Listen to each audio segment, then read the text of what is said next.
অহা যোৱাত কিবা কষ্ট হৈছে নেকি? নাই নাই নাই আমাৰতো অলপ কষ্ট হৈছে, আৰু কষ্ট হোৱা নাই। হৈছে। দুখত পোৱা নাই।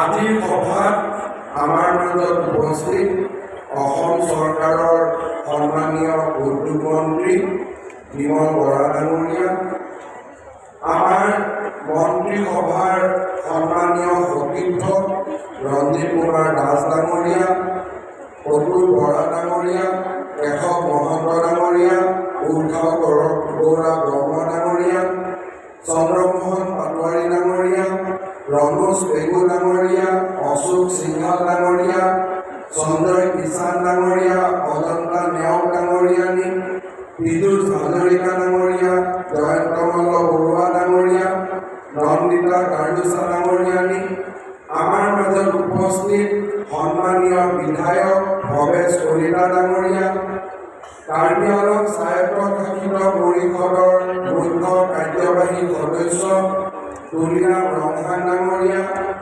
সন্মানীয় সাংসদ দিলীপ শইকীয়া ডাঙৰীয়া, বিজুলী কলিতা মেধি ডাঙৰীয়ানী, কামাখ্যা প্ৰসাদ আছা ডাঙৰীয়া, অমৰ সিং লিচু ডাঙৰীয়া, ৰামেশ্বৰ তেলী ডাঙৰীয়া, ভুৱনেশ্বৰ কলিতা ডাঙৰীয়া, অসম চৰকাৰৰ মুখ্য সচিব ৰবি গোটা ডাঙৰীয়া, সভাত উপস্থিত সন্মানীয় বিধায়ক বিধায়িকাসকল আৰু অসমৰ আটাইকেইখন জিলাৰ পৰা আহি এই সভাত উপস্থিত হোৱা সন্মানীয় যুৱক যুৱতী বন্ধু বান্ধৱীসকল, যোৱা বছৰ 23 ছেপ্টেম্বৰ তাৰিখে আমি অসমত মুখ্যমন্ত্ৰীৰ আত্মনিৰ্ভৰ অসম অভিযান আৰম্ভ কৰিছিলোঁ।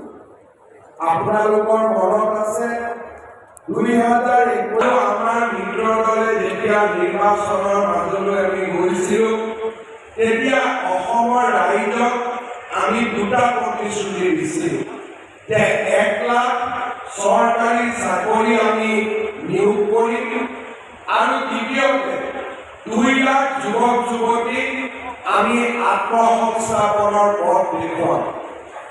আজি আপোনালোকে দেখা পাইছে যে চাওঁতে চাওঁতে 1 লাখ নিযুক্তিৰ পৰিৱৰ্তে আজি আমি ইতিমধ্যে 1,40,000 নিযুক্তি সম্পন্ন কৰিছোঁ আৰু 2 লাখ নিযুক্তিৰ ফালে আজি আমি ধাৱমান হৈছোঁ। যোৱা কেইটামান দিনত ADRE Assam direct recruitment examination, শিক্ষকৰ নিযুক্তি আৰু বৰ্তমান অসমৰ প্ৰত্যেকখন জিলাতে চলি থকা আৰক্ষীৰ নিযুক্তিৰ প্ৰক্ৰিয়া আদিয়ে অসমৰ যুৱক যুৱতীৰ মাজত এটা ভাবিব নোৱাৰা আত্মবিশ্বাস আনি দিছে।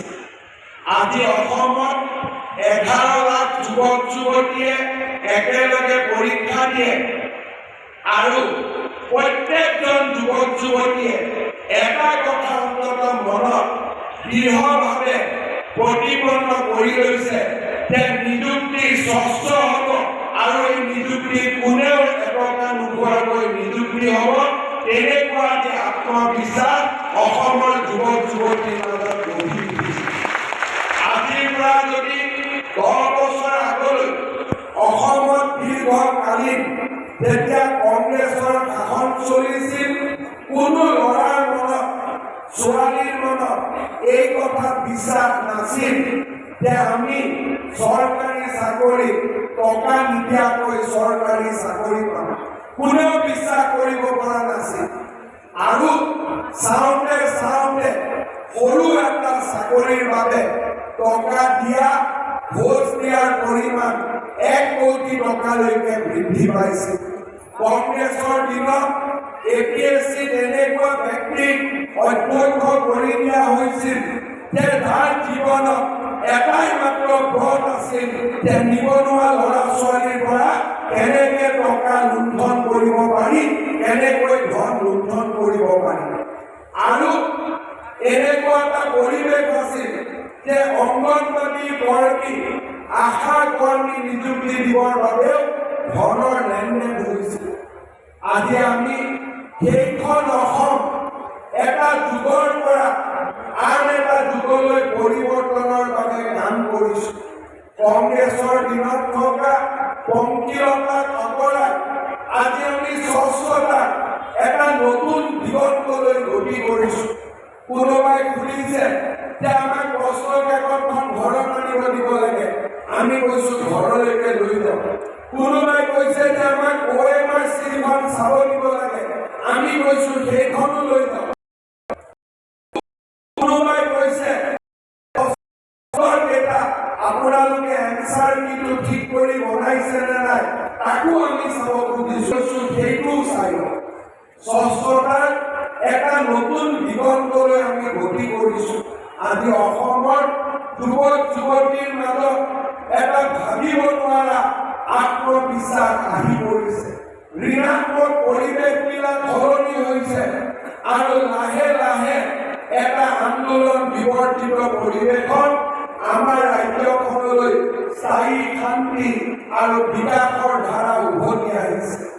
মই 3 বছৰ আগতে এই খেলপথাৰত যেতিয়া স্বাধীনতা দিৱসৰ পতাকা উত্তোলন কৰিছিলো, তেতিয়া মই যে আমাক এটা আন্দোলন বিবৰ্তিত পৰিৱেশ দিয়ক, আমি অসমত এক নতুন দিগন্তলৈ লৈ যাম।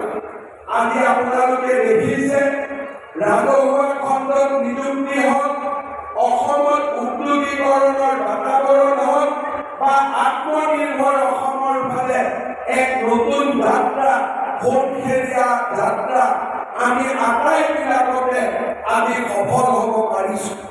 মই নিজেও গম পোৱা নাছিলো যে আমি কিমান সফল হৈছো।